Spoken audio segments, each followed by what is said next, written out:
Washington, Reuters. President Donald Trump on Monday defended his decision to revisit penalties for Chinese company ZTE Corp for flouting U.S. sanctions on trade with Iran, saying the telecom maker is a big buyer for U.S. suppliers. Trump, known for his fiery rhetoric against Chinese trade practices he says hurt U.S. jobs, faced backlash from both Republican and Democratic lawmakers after he pledged to work with Chinese President Xi Jinping to help ZTE, saying too many jobs in China had been lost. The company shut its main operations after the Commerce Department banned U.S. companies from selling components to ZTE for 7 years after it violated the terms of a settlement deal for illegally shipping goods made with U.S. parts to Iran and North Korea. Eurorst, the large Chinese phone company, buys a big percentage of individual parts from U.S. companies. This is also reflective of the larger trade deal we are negotiating with China and my personal relationship with President Xi. Trump said on Monday. ZTE paid more than $2.3 billion to 211 U.S. exporters in 2017, a senior ZTE official said on Friday. U.S. companies are estimated to provide 25% to 30% of components used in ZTE trademark S smartphones, network gear, and other products. The U.S. Commerce Department is exploring options besides a supplier ban to punish ZTE, 0000063.SZ, 0763.HK, China trademark S second largest telecom maker, Commerce Secretary Wilbur Ross said. Eurorst did do some inappropriate things. The question is, are there alternative remedies to the ones we had originally put forward, and the trademark S the area we will be exploring very promptly, Ross told journalists at the National Press Club in Washington. ZTE declined comment on Monday. Ross did not provide details about options under consideration. Washington export control lawyer Doug Jacobson, who represents ZTE suppliers, said Trump trademark S tweet gives ZTE light at the end of the tunnel. Shares of ZTE suppliers rose after Trump trademark S pledge. Acacia Communications Inc., ACIAO, an optical component maker, jumped nearly 9%.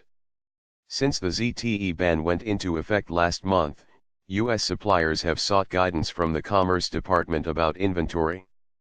The companies would like to withdraw the inventory so they can sell the components elsewhere. But in a possible indication the government is considering easing the ban, suppliers are being told to wait a week or so before taking further action, a source familiar with the situation said. What happens next? Trump trademark S olive branch comes as his top trade and economic officials prepare to meet this week in Washington with Chinese Vice Premier Liu for talks on trade concerns ranging from intellectual property protections to farm goods to steel capacity. Trump has threatened $150 billion in tariffs on imports of Chinese goods, and China has threatened to retaliate against U.S. exports, including soybeans and aircraft. Ross said a gap remains wide on how to address the trade imbalance between the two nations. Sources briefed on the matter said Beijing demanded the ZTE issue be resolved as a prerequisite for broader trade talks. The Wall Street Journal reported Beijing would back away from threats to slap tariffs on U.S. farm goods in exchange for easing the ban on selling components to ZTE, citing people in both countries briefed on the emerging deal. Two sources, who declined to be identified, told Reuters on Sunday China was willing in principle to import more U.S. agriculture products in return for Washington smoothing out penalties against ZTE. A U.S. official briefed on the matter said a possible deal involving ZTE and U.S. agriculture products could include Chinese concessions to allow completion of Qualcomm Inc. trademark S, QCOMO, $44 billion takeover of NXP Semiconductors, NXPIO, which has been delayed by a lengthy antitrust review by Chinese regulators. NXP shares surged 11.8% on Monday. Caught off guard. U.S. intelligence officials on Sunday evening and Monday said they were caught off guard by Trump trademark S reversal and remained concerned about security threats they said the Chinese company poses to the United States and its allies.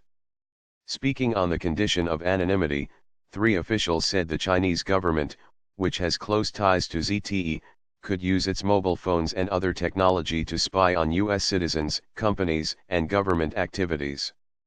By handing the decision to the Commerce Department, Trump appeared to prioritize commercial issues over security concerns, and cut national security officials out of the process, they said.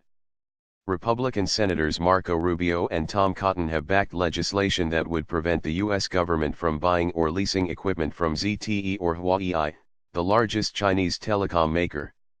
I hope this isn't a Euro trademark the beginning of backing down to China, Rubio said on Twitter. We are crazy to allow them to operate in U.S. without tighter restrictions. The White House said Trump wanted Ross to look at the issue consistent with applicable laws and regulations after Chinese officials raised the matter in various talks.